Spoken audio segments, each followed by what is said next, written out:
hard to wait for all the things that I want. Sometimes I kinda feel like it's just taking too long to get the things I want, what I think I need, but I know you know what's best for me. I'm gonna live what I believe. I'm gonna wait 'cause I know you're still working. I'm gonna have patience 'cause it'll be worth it. I'm gonna have faith, I know you have a purpose. I'm gonna wait 'cause I know you're still working on me. Still working on me.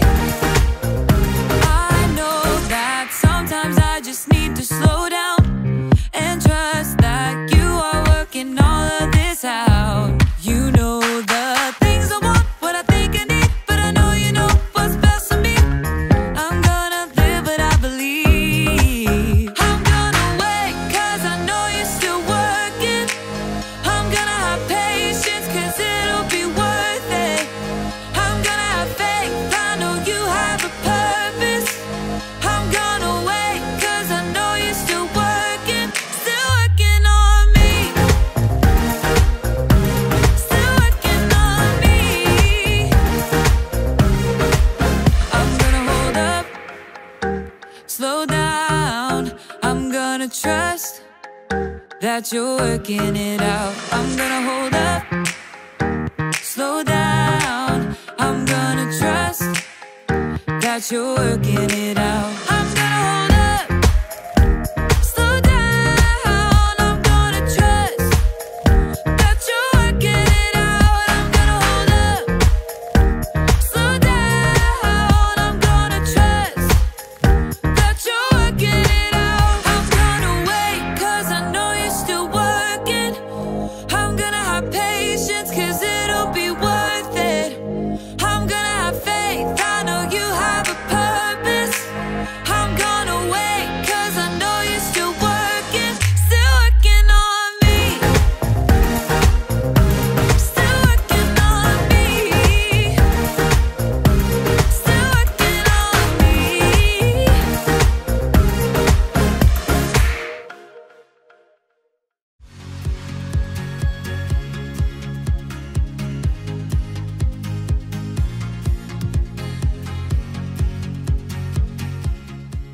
The first step will be to mix together precisely 1 cup of sugar with 1/2 cup of softened butter. Got it. 1 cup of sugar, 1/2 cup of butter. Oh, hi there. I'm in a baking class over the internet. What was that, Graham? Oh, nothing. I'm doing a thing. Can you mute yourself, please? Yeah, sorry. My instructor is teaching us how to bake a cake from scratch. It won't take long, so you just have a little patience and I'll be right. You should be done mixing the sugar and butter together, so let's move on. Ah! Patience is waiting until later for what you want now. After you've stirred in the eggs, add 2 teaspoons of vanilla. Gotta catch up. How much vanilla did she say? Hold on a sec. Excuse me. Excuse me, what? Pardon. How much vanilla did you say? 2 teaspoons, Graham, and then you add cups of flour and milk. What was that? I'm sorry. I missed that last part. I think think you're frozen. Hello? You're frozen. Maybe I'm frozen. Maybe we're both frozen. I really don't like it when technology fails me. I'm trying to bake a cake here and you're just...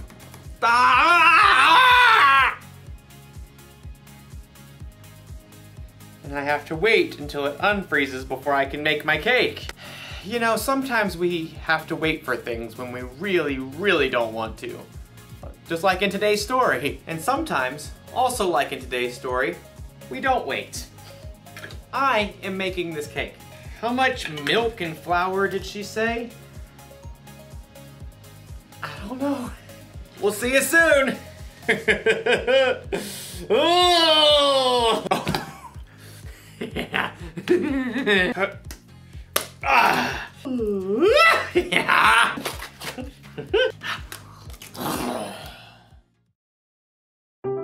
The Bible. It's 66 books of history, stories, letters, and poetry that fit together to form God's one big story.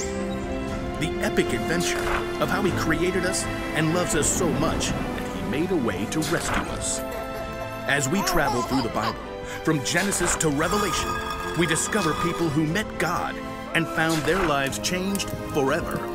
Now, for an amazing story inspired by the book of Genesis, chapter 25, verses 24 through 34. When Abraham's son Isaac grew up, he married a girl named Rebekah. But it didn't seem as though they'd be able to have children. Please, God, give us children. But God answered Isaac's prayers, and Rebekah became pregnant with twins. Isaac, I'm pretty sure they're having a wrestling match in here. Oh, definitely boys.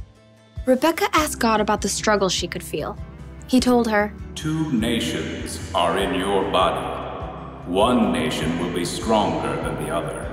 The older son will serve the younger one.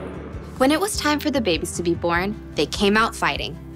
Esau was born first. He came out with a strong set of lungs and a head full of red hair. His brother Jacob was born moments later, still holding on to Esau's heel. How on earth did he manage that?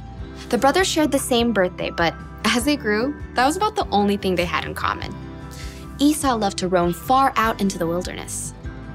I would walk 500 miles and I would walk 500 more. Jacob preferred the comforts of home. The sun is so hot. I'll just take a little nap in the tent. Esau loved to hunt wild animals. That is one excellent wildebeest. Jacob preferred a different type of hunting. Not you, not you. Ha! The perfect ripe honeydew melon. One fine morning, Esau headed out into the wilds in search of adventure and some nice, juicy venison. I'll feast tonight. But Esau went all morning without spotting a single rabbit. Ugh, should have packed a lunch. In the afternoon, he tracked a deer for hours, but he missed his chance as the deer sprang away. Ah! At last, Esau headed for home, defeated. He was tired and irritated and so hungry he could eat an entire woolly mammoth. Must eat food. As Esau neared camp, a delicious smell wafted out to greet him. Food! Jacob had been home all day, resting and plucking his favorite herbs from his garden. A little coriander, some dill. As evening approached, Jacob used his savory herbs to whip up a tasty red lentil stew and a batch of fresh, buttery bread. This will crisp up nicely on the hot stones.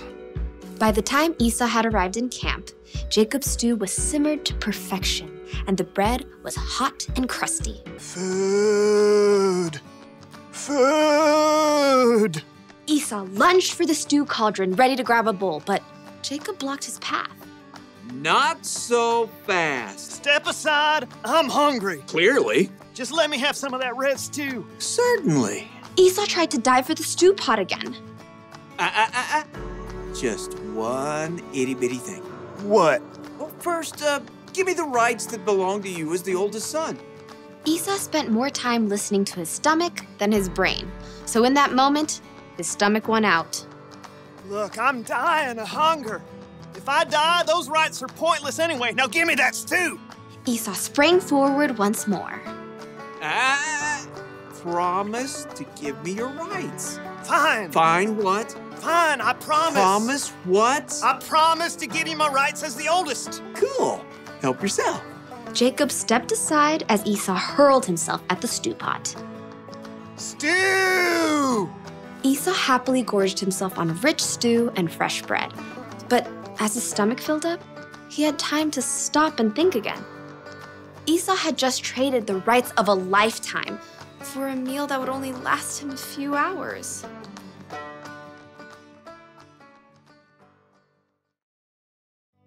Let me give you a little advice. Don't bake angry. Instead of making a cake, you end up making a mess. That's what happens when you lose patience. You make choices you normally wouldn't make and it ends up costing you. Losing patience ended up costing Esau his birthright. His brother Jacob ended up being in the family line of Jesus, so who knows what all Esau missed out on by being impatient. When we don't learn to have patience, we get frustrated easier. With ourselves, with others, with technology. There's really nothing good that can come from being impatient. So think about that when you're waiting for your turn on a video game, or when you're waiting to say something while someone else is talking, or when you're waiting for the internet to hurry up and start working again. Having patience is better than losing it. Slow down. Or you could hurt yourself or someone else. Or you could end up covered in cake batter. Here's the one thing to remember today. If you don't wait, it could cost you. If you need help waiting, ask someone you trust to come alongside you and see— Are you there? Oh. You're not frozen anymore. I lost you there for a minute. Technical difficulties. I see. How's your cake? I think I'm gonna need another lesson. Very well. Same time next week? Sure, I can wait. I may have the place cleaned up by then. Pardon? Nothing, it's a thing. I'll see you next time. So, how much flour was I supposed to use? 2 cups. How much did you use? All of it? Ah, no, that was wrong.